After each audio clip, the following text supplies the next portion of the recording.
Hey folks, welcome to Dr. Crispy's Shmoocon Swag Time Band. Somebody likes you. First, some t-shirts for smaller people. The t-shirt sizes are the t-shirt sizes. I can't wear this stuff.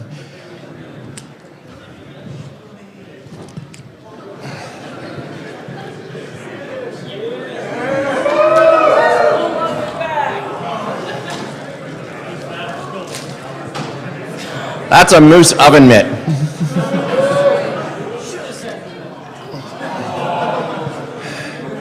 This, I'm not chucking, this is going to hurt somebody. This is the Control-Alt-Hack game. It's white hat security hacking in the form of a card game. What member of the Shmoo group helped develop this? You! No. What? Number 3. New question.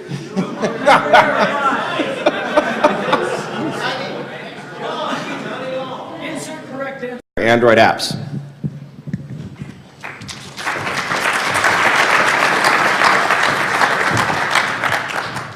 Hey guys, all right, my name is Rahman, and today I'm going to talk about war stories. What kind of war stories? So there's, we're going to talk about some of the interesting things that have been happening in the world of Android application security over the past couple of years, some of the interesting vulnerabilities that were found, and we're going to talk about what those vulnerabilities were, how to avoid them, how to fix those issues, right? Most of those things are going to be pretty simple, but they're notorious. They're simple to fix, but unfortunately they're still there. So we're going to talk about this, and also at the end of the talk, I'm going to demo an app that I've written, which is kind of like a Hack Me style application. It's an Android application that hopefully you guys will have fun taking apart. So, I feel this talk may be useful, to people who are, developing some apps for Android. One, if you're a pen tester, who's looking to get into the field of Android security testing, and you want to learn some more about Android security, this may be an interesting talk for you too. So. All right, just a quick caveat here in terms of what this talk is not about, because I kind of have to say this. No dramatic. We're not going to discuss any dramatic 0 days today. We're not going to talk about kernel exploitation or platform security. It's probably not going to be the talk. But like I said, hopefully you guys will have fun listening to this. So with this, we are starting. So. War stories. So these are some of the categories of different issues that we've been seeing. Not only us when we do our penetration tests, but also things that Mobile OWASP Top 10 has been talking about for quite a while. So these are some of the very common issues, and so we thought, well, why don't we write an app, right? Why don't we write an app to try to cover some of those very common issues? And so the app that I'm going to demo at the end of the talk is going to be pretty accurately mapped to all of those categories, and there's going to be a topic for each one of those categories. This is a quick preview of what the app is going to look like, and we're going to start with logging. So I wanted to kind of start with this because this is one of the very easy things to, I don't want to say exploit necessarily, but I would say take advantage of rather, because to get to a log that an Android application is throwing to the logcat is actually relatively easy, right? I mean, to do that, the only thing you have to do if you're let's say a hacker and you have the phone is you just hook it up with a USB cable or some apps, and we're going to get to this in a minute, could also read logs a little while ago. And so the point of this is that there's a pretty high probability of some sensitive information that's being put out to the log. So if you think that stuff like usernames, passwords, IDs, authentication tokens, stuff like that doesn't get logged, well, it does. And so here's a couple examples. Passwords that are being revealed in the Android log, or Facebook authentication tokens, auth tokens, or last 4 digits of a credit card number being output, even more passwords. So the thing is, like I said, this is one of the very old issues, and the earlier samples of malware, they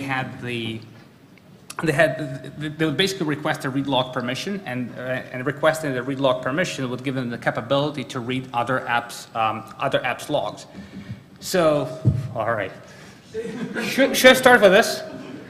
No, I'll probably keep this until the end. All right. So, all right, I can start making cocktails here. Anyway, so before Android 4.1, accessing your application logs was actually pretty easy, because all that a malicious app had to do was to request read logs permission. If you as a user granted that permission, now that app could go out and grab those logs. Now, from Android 4.1 and up, it made it a little bit more difficult, because now, even though you can request the read logs permission, you're really not going to get it. So the system is not going to grant that permission. So that gives you some degree of protection, but at the same time, Android 4.1 Plus is at a limited distribution in the marketplace right now. So it's still important to look for the places in your code, if you're a developer, or in the code that you're reviewing as a pen tester, for log entries, because there's a lot of juicy stuff in there. So, like, as a developer, it's probably going to be hard to find those things, because they tend to hide, especially if you have a pretty big application.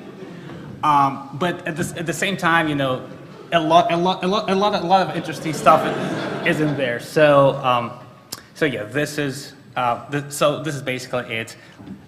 Make sure that nothing sensitive gets dumped to a log.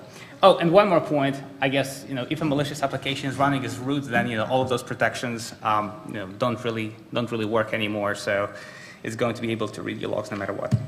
All right. So moving on to file permissions. So when I talk about file permissions, what I mean most of the time is I want to talk about world writable and world readable files.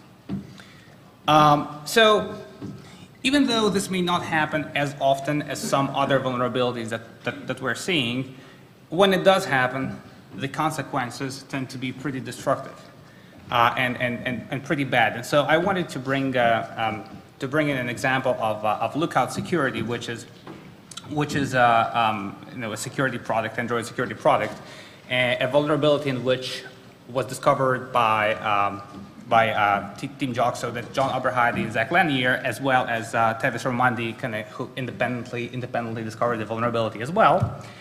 And so what the vulnerability was that the application decided that it can place its system database and a configuration file inside its app directory, except make it world readable and writable. So any app could go out and update those two files. What ended up happening, and this is an exploit that Tevis Romandi ended up writing, he ended up updating those files to have them picked up by the Lookout security application, and that resulted in the administrative actions being carried out on behalf of a malicious app by the Lookout security product. So, Android tries pretty hard, well, not Android, like the whole development environment tries pretty hard to prevent you from setting like relaxed permissions on application files, right?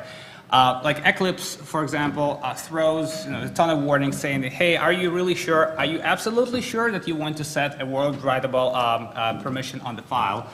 So, most of the time I would recommend, again, if you're a pen tester to your clients, don't use world writable stuff. There's really no reason to do that.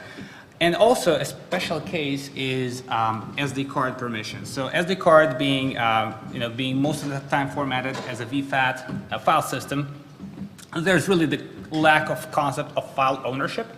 And because there's no file ownership, anyone can access everything. So don't put secrets onto an SD card. That may not be such a good idea because the whole world is going to be able to read it. Oh, and just as a little, I guess, caveat here is like all of the vulnerabilities that I'm talking about have already been patched. So like I said, no 0 days today. All right, moving on to content provider. So why would you need a content provider? You need it to share, right? But when you share, most of the time you want to share only with select people, select apps, select entities, right? And basically what a content provider is on Android, it's like a structured storage mechanism that for all intents and purposes acts as a database, right? And so, so you can use this to share data with the outside world, with the app. So one example is, let's say you have an email program that reads, you can read emails in the program, and you can also open up attachments. Like let's say there's an image, and if you want to view an image with a if you want to view an image with a gallery viewer, then gallery viewer may choose to access the email client's content provider to get the data. So one of the problems that are there with content providers, or could be there, is when it starts to leak, which means that other apps can all of a sudden start accessing those providers.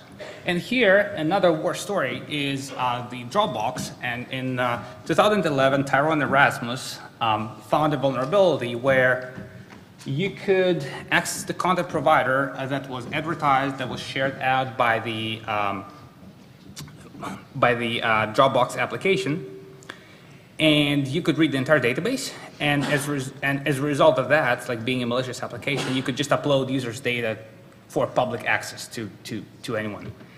And so if you look at the little snippet of code, you'll see that the provider tag, first of all, it doesn't list any permissions whatsoever.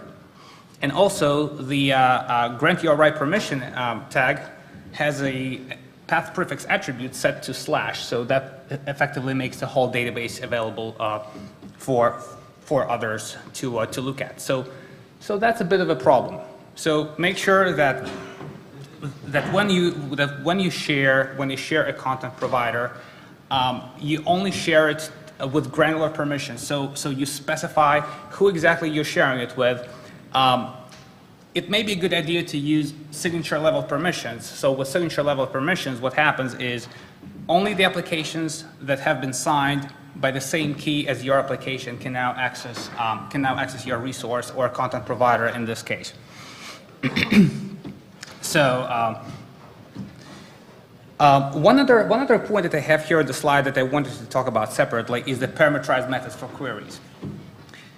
Since content provider implements several database methods, it's normally a good idea to just use the methods that are provided by the Google platform and not try to write your own code in order to not open yourself up for SQL injection. Because SQL injection can happen anywhere. It doesn't have to be a web app. It can also happen locally inside your application if your input is not properly validated. So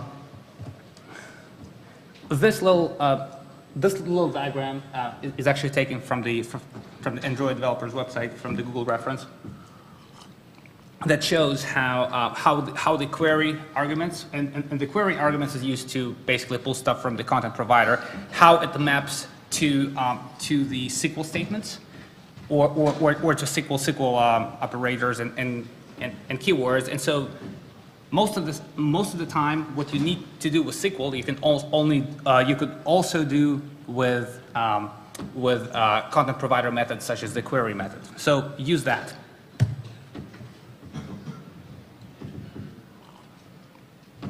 All right.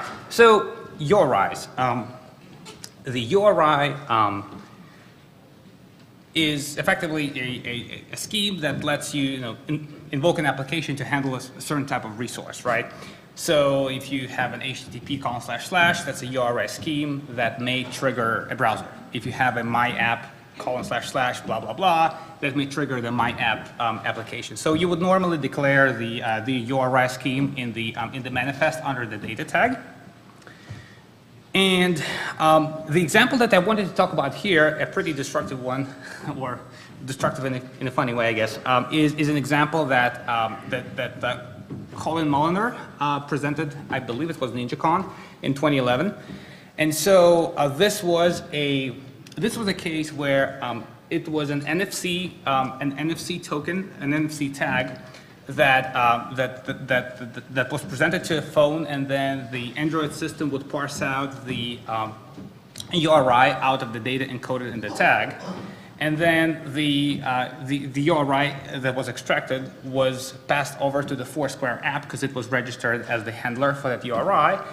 And well, guess what happened? So the the Foursquare application just goes ahead and makes an authenticated call to the server, completely trusting the data that came from the tag. So why is this a problem? Well, so what happened was, let's say that you wanted to check in at Times Square. And by the way, like all the screenshots here, came from Colin's presentation, so I'm crediting him for this. So let's say that you want to check in at Times Square. What happens in the Foursquare application in the backend is it gets associated with a certain name of the venue name, right? But what does not happen is that the name is not associated with the venue ID. So, for example, if an attacker were to create a little fake NFC transponder or fake NFC tag, I'm sorry, that would have a venue name that was Times Square, which is where you think you are, but the venue ID that was different, you end up checking in someplace else in Chippendales. So, well, I guess everyone sees like potential issues with that, especially if you do this during work hours. So, some other potential scenarios that could happen here is effectively what's cross-site request forgery, right? If the application just blindly passes data that's been received from the tag, it gets it over to the server. Well, if you have some more sensitive functionality, such as add a follower or add a friend, things like that, you end up making all of those requests in the context of an authenticated session. And as a result, you may end up like adding a follower that you didn't really want to follow. So like all sorts of stalking issues come up here. So the moral of the story is, this is a really old thing, and I'm sure you guys have heard this multiple times already. But this is another example why you shouldn't trust anything that comes from outside your application, even if it's like an NFC interface that you may think it may be more secure for whatever reason. Truth of the matter is, it may not be. Oh. So another interesting vulnerability here is what happens when we take a URI handler and we somehow combine this with a web view. So this may not make sense right now, but hopefully it will in a few minutes. So what's a web view? Essentially, it's like a simple class, a simple mechanism to view web-based content in your application. Even though it's pretty simple, it actually supports some pretty interesting functionality. It supports a bit more than just static pages. For example, JavaScript. Other client-side stuff as well, but JavaScript is an example that I want to talk about today. So a JavaScript interface, you can add the capability for your web view to interact with your application. So even though by default JavaScript is disabled, you can deliberately enable it. And well, there could be potentially issues with that as well. And you really have to ask yourself a question. Do you need that? Do you need JavaScript? What happens if the JavaScript that I'm putting in my web view has an interface in my application that it can access? And that interface supports some sensitive functionality. Well, what can happen is, let's say I register a URI handler. It's called blah. So everything that starts with blah is going to be handled by my app. So then I take whatever data came from the URI, I stick that into a JavaScript-enabled web view. So now there's stuff, JavaScript client-side stuff running in the web view, but then there's an interface, a JavaScript interface that's exposed that my application can now talk back, that the JavaScript can talk back to the application through. So if I post a link on any page, right, that contains this URI handler, and I specify a malicious payload, it will effectively end up invoking some potentially destructive functionality on the application because it can talk to it through the JavaScript interface. So here's a real life example here. This is a manifest where you have a data scheme, blah, right? And then this is where stuff that got into the application from the URI gets stuck into the web view. So this is a link that I can put on my website so that it would be all right. It is better. All right. Whom have I been talking to all this time?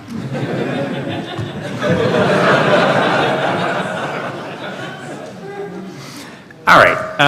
Anyway, so yeah, when you take stuff that came from the URI and it got into the web view, now if I advertise and add a JavaScript interface inside my application, and it eventually makes it into the web view, well, I can invoke code through the JavaScript interface functionality and execute code within the application. This is the code that's being run within the app. So stuff goes from the web into the application. Application takes the parses the URI, puts it to the web view runs, and then calls stuff back on the application on the JavaScript interface. So possible problems here, you can end up just giving up control of your application to a malicious entity, to a bad guy who ends up posting a link on the web page, or alter your data. So there's a whole bunch of different bad things that can come out of this. So if you can, a couple of things that I would recommend here. First, make sure that you limit the domains that you can load through the web view. There's really no reason for your web view to load stuff other than from places that you would expect to load stuff from. So if you have some server backend that serves HTTP content, you can specify that as one of the restrictions. And also be very careful with the JavaScript interfaces, because you don't want to advertise functionality that may be invoked by code that comes in through the web view in a malicious fashion. All right. Now let's talk about intent. So I'm hoping most of you know that with intent, you're essentially like passing kind of like event-based messages between different applications, and even though stuff happens locally, the same input validation paradigm, believe it or not, applies here as well. So here you should also make sure that you don't trust stuff in the intent blindly and require permissions every time you're handling intents. The example here is Google Wallet, and this is something that our Intrepidus guys found in April of 2012, where a malicious application could enable remote logging. I take it back, not remote logging. It could enable logging of last 4 digits of a credit card through throwing an intent. And the application, the Google Wallet, did not verify the sender of that intent. And so this little snippet of code here shows, well, this is basically a piece of the exploit code. So what happens here is an intent gets declared by, let's say, our application, written by Intrepidus. We set the action to blah, blah, blah, blah, blah, blah, blah, change log priority level, and that's the action that Google Wallet will have an intent filter for. Then we add a little extra field to turn on verbose logging, and then we just kind of blast it out. And what happens is, well, of course, the application starts dumping the parts of the credit card number.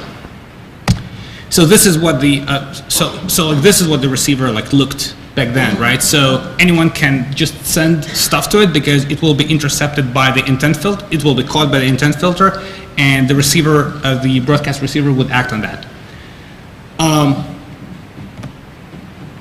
This could have probably fixed it, because once you don't export your intent, now you can be sure that only the components of your application can access can send stuff to the receiver. Another way to expose this intent, but only limited to certain entities that should be calling stuff in it, would be to require permissions. So when you request a permission, and especially if that's again a signature-based permission, right? You're ensuring that whoever sends an intent to your receiver or to your application has the same signature as your app. I mean, you don't have to use signature permissions, but I'm just saying that because signature permissions are normally transparent to the users. They don't have to actually go and click and say, "Hey, it's fine. I accept your app. I accept that your app needs this permission." So because of this, because of the fact that it's transparent, it may make for a better user experience when you do it this way. So. Couple of things to watch out for. So if there is an intent filter, the activity instantly becomes exported. So you have to make sure that if you don't mean to export your activity or only have it accessible by your internal components, you set the exported attribute to false. And like I said, for sensitive actions, definitely make sure that whoever calls into your app has the proper permission level. And also, when you invoke activities, big granular, and when I say big granular, basically require that the activity is invoked by the class name if possible. Now, I understand this may not be possible in all times because sometimes you just don't know what the class name is going to be if you're calling into a different application. That said, think about a scenario where your intent that you're throwing matches several intent filters.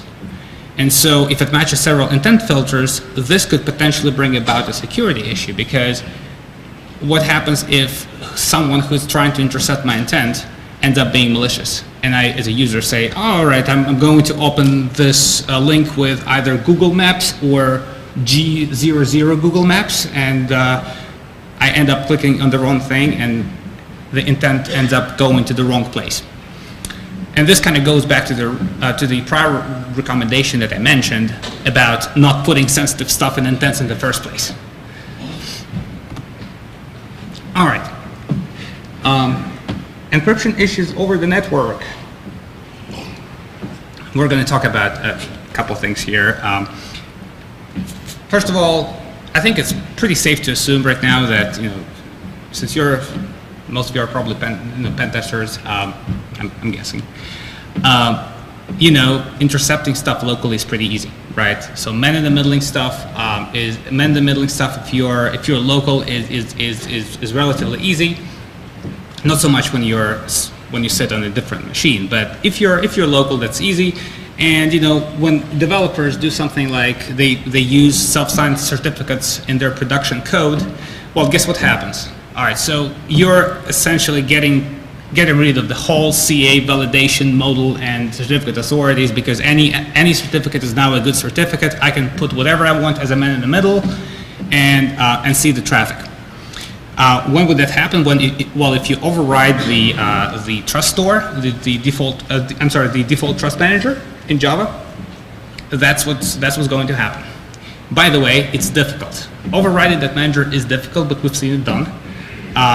The thing is, like I said, like with some other items, Eclipse makes it difficult. Java complains a lot about this. So don't override default trust manager. So how does SSL validation work on Android? So most of the time, the SSL validation would be done by the Android system. So it would look in the trusted certificate authority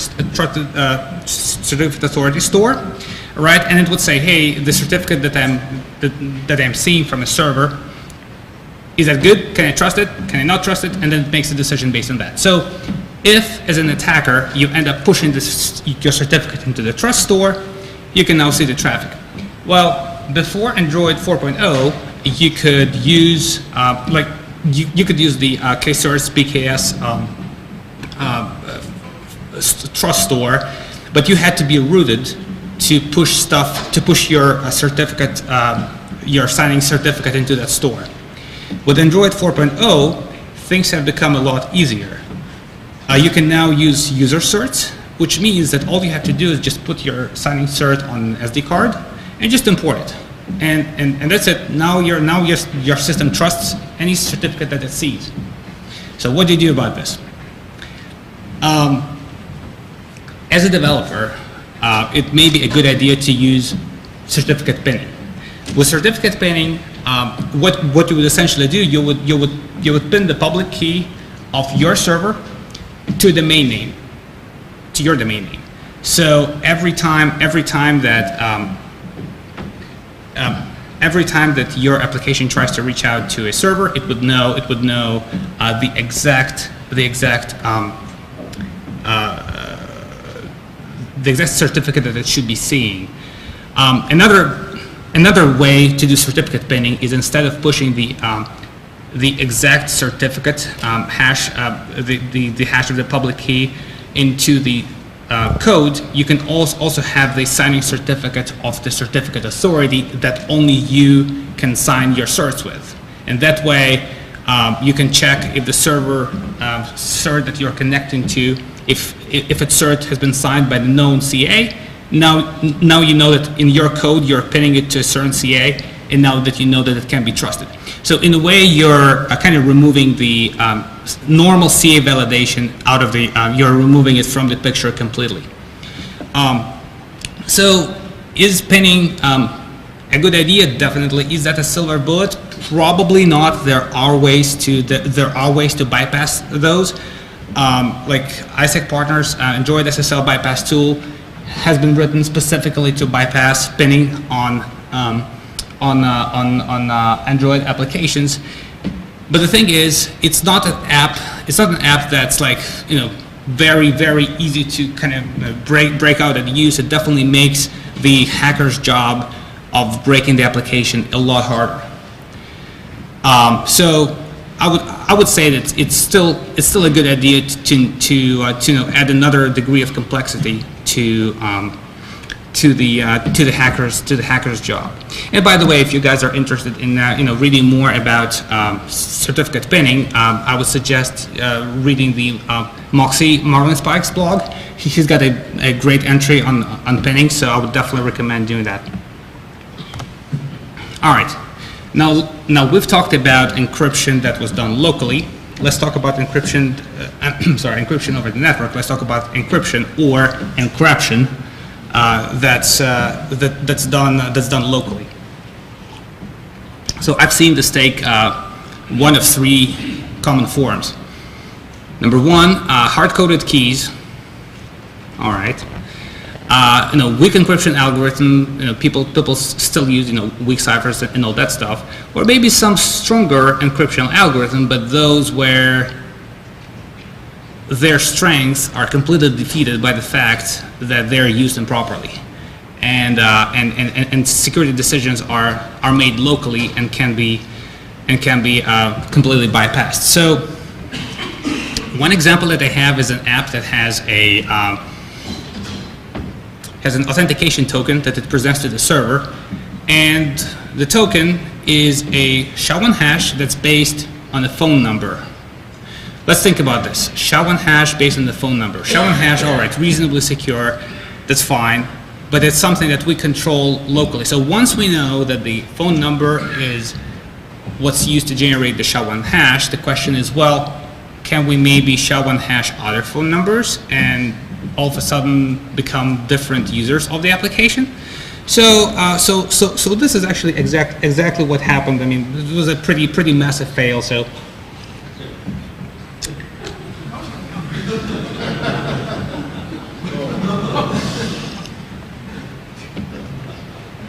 Show that again. I do that on request. Sure. Here you go.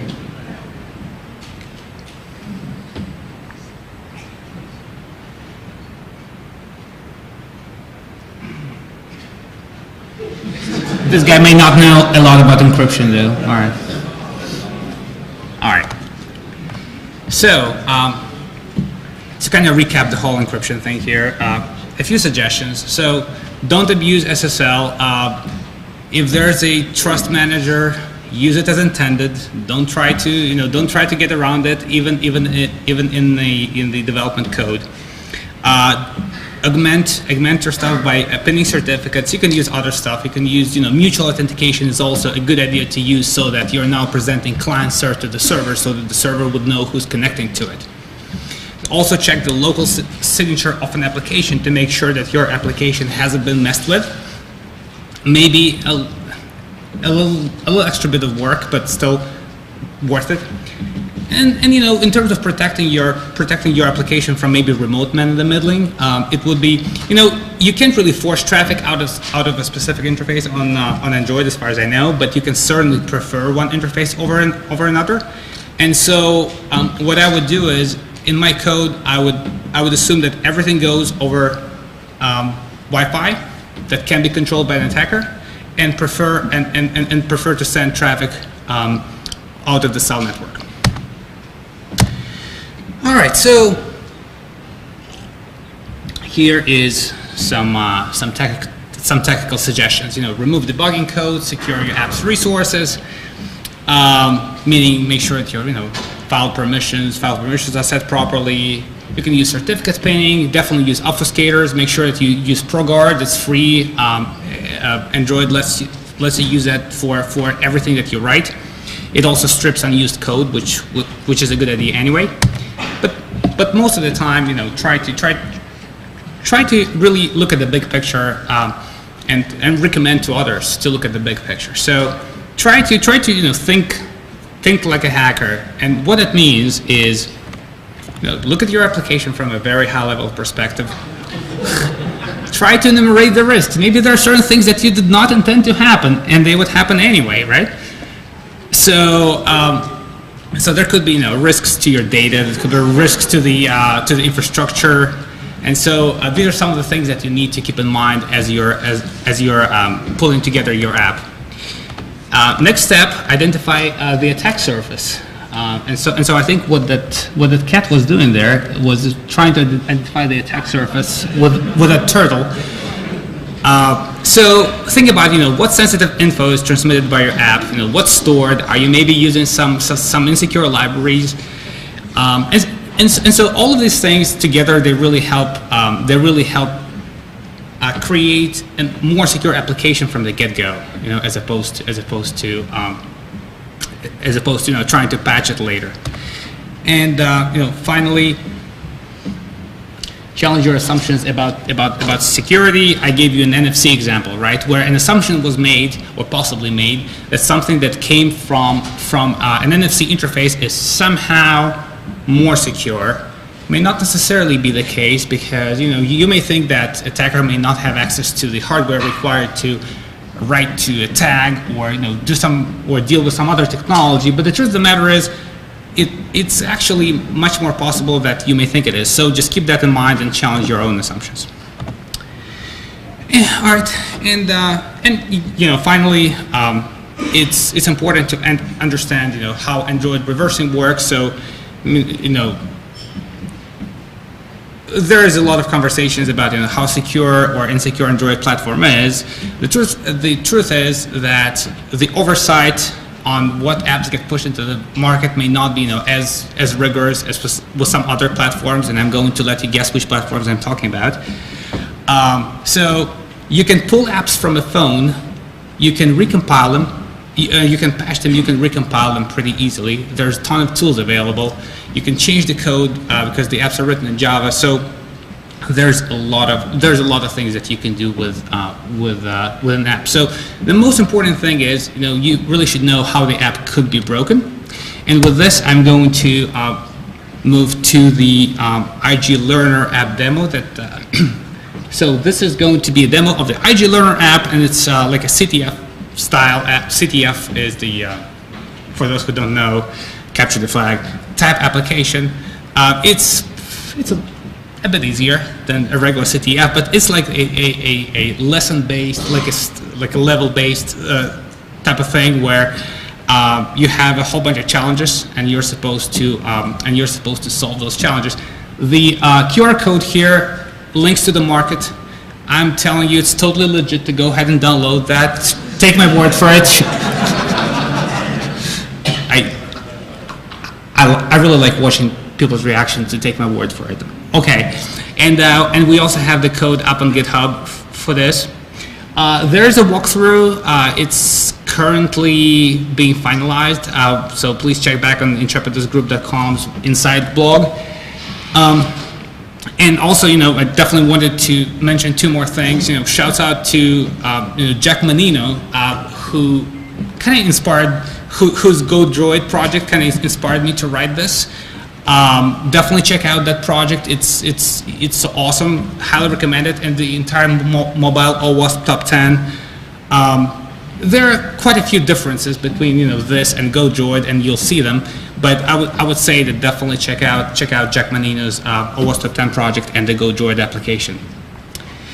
All right, and by the way, you don't really need anything besides the APK to run this. So, all right, demo. All right, so I'm going to move this over.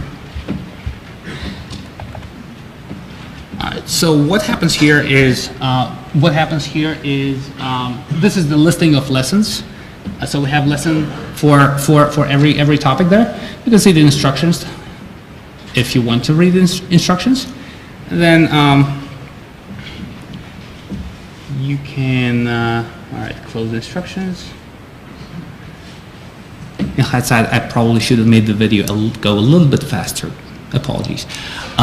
So you can try to type in some garbage in there.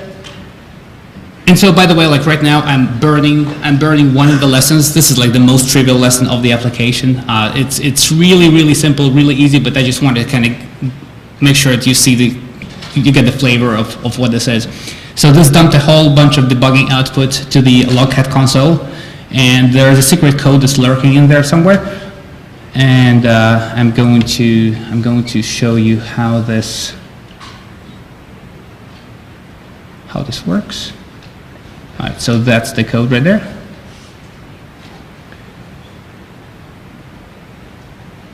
So the next step is going to be, I'm going to punch this code into my app.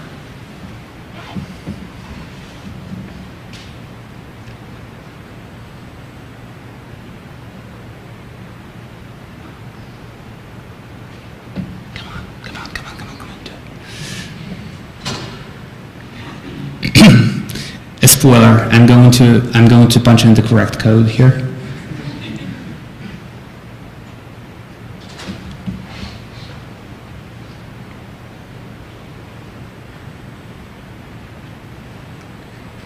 All right. And so, like I said, an important thing that I want to mention here is that this is a really trivial lesson, and the other lessons are quite a bit harder, but I think they kind of go increasingly harder as you progress through the exercise. And so this is just a quick overview of some of the tools that you may want to use as you're taking apart the application if you want to. So Dextrajar will give you, will translate the APK, the installation file, to a readable Java code.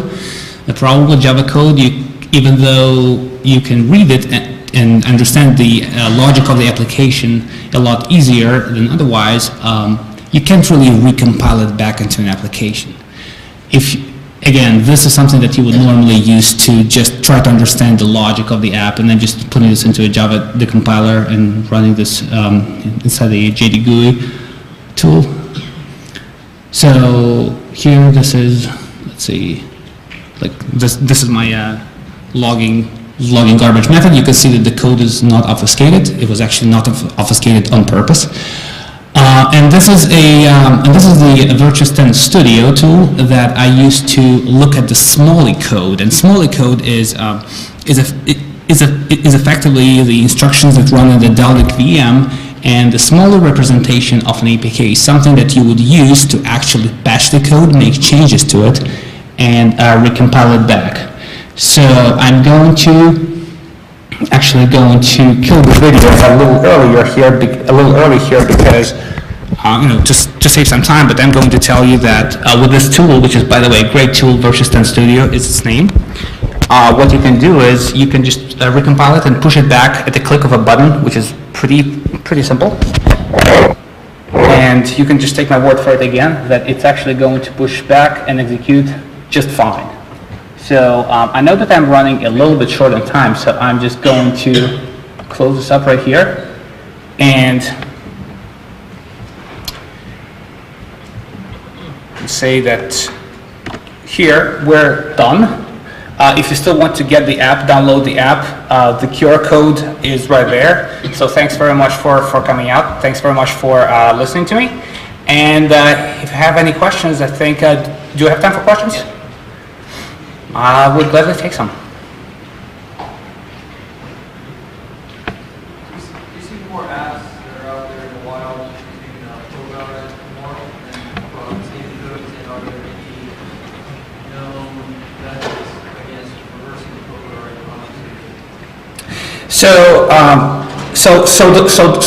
So the question was whether there were any methods for reversing ProGuard obfuscation, and if apps were using ProGuard. So, part of the problem with obfuscation is that sometimes you may not know what the program was obfuscated with. ProGuard, I would say, like knowing the transition between the source code and the, like knowing about the source code, a lot of people do use ProGuard. But yeah, that's sometimes a little bit difficult to figure out what it was obfuscated with. And then in terms of anti-obfuscation, you can have some indirect methods of trying to figure out how things were obfuscated. But these are really, like I said, the key word here is indirect method, right? You can deduce by, let's say, following the class hierarchy to say, hey, like this seems to inherit from this class and this seems to inherit from this class. This is what's probably happening. But there's no tool that I'm aware of that would just take an obfuscated APK and turn that into a non-obfuscated code. If that answers the question. Cool. Anything else? Anyone else?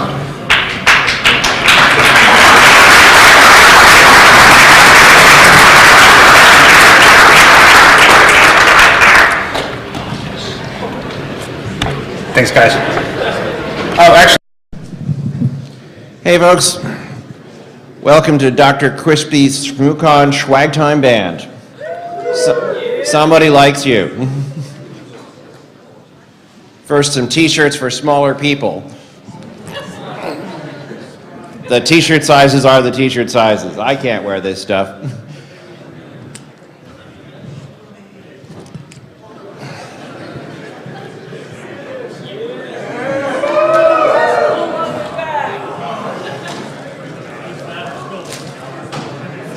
That's a moose oven mitt.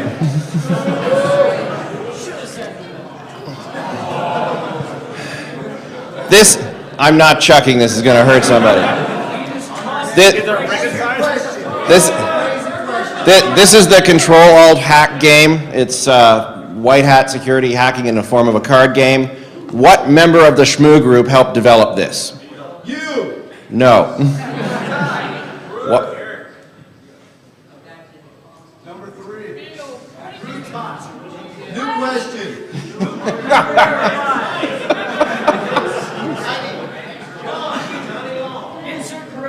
Android apps.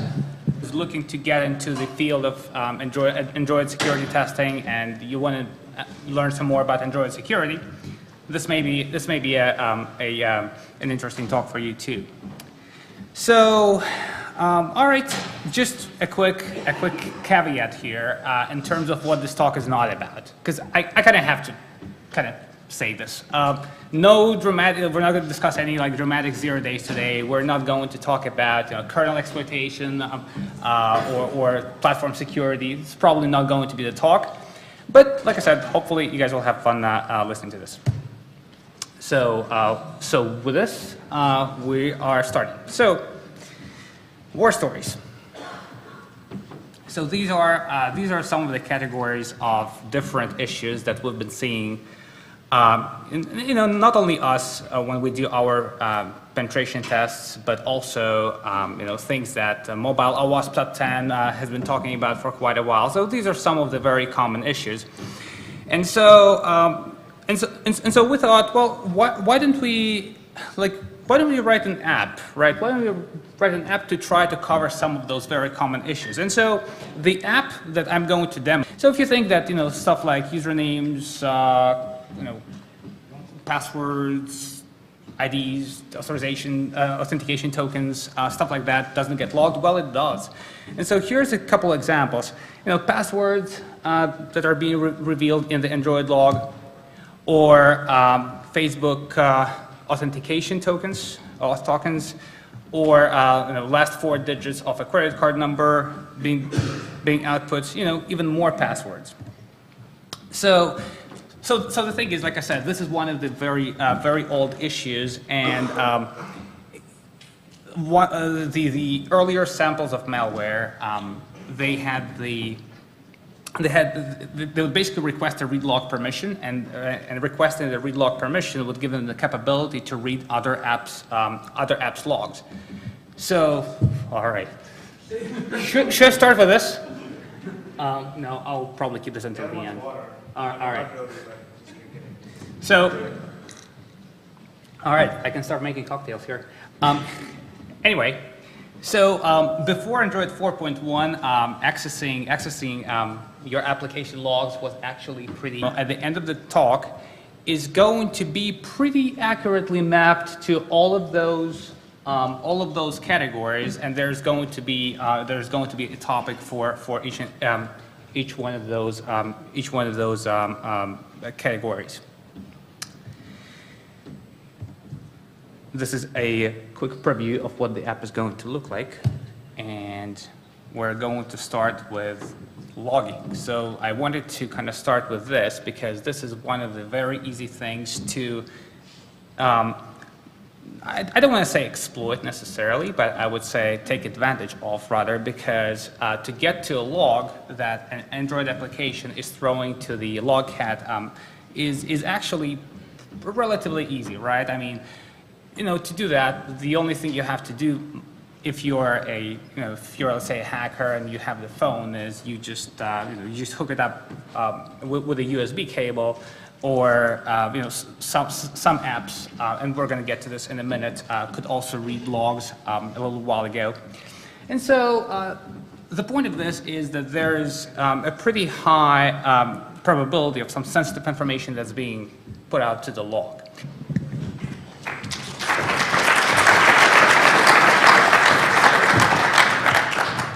Hey guys, all right, my name is Roman, and today I'm going to talk about war stories. What kind of war stories?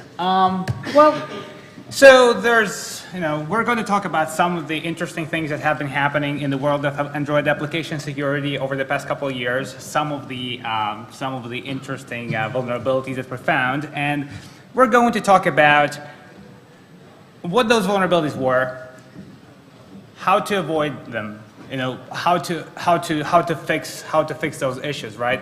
Most of those things are going to be pretty simple, but they're notorious. They're simple to fix, but unfortunately they're still there. So we're going to talk about this, and also at the end of the talk, I'm going to demo an app that I've written, which is kind of like a Hack Me style application.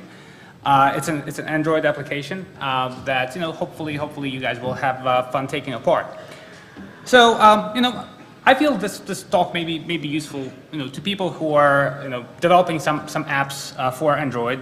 One, if you're a pen tester, who